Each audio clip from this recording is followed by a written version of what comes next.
आजकल काफ़ी ज़्यादा मुझे मैसेजेस आ रहे हैं इंस्टाग्राम पे और फेसबुक पे एंड यूट्यूब पे,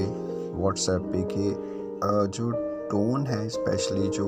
एक्स्ट्रा थाइस पे फैट्स आ चुके हैं, उसको किस तरह से रिमूव किया जा सकता है। क्योंकि बैठते हुए या चलते हुए बहुत बुरा महसूस होता है जो हमारा स्पेशली ट्रंक एरिया, तो उसको किस तरह से हम लोगों ने रिलीज़ करना है। बहुत ही आसान सी एक्सरसाइज है। आप इस तरह से अपने दोनों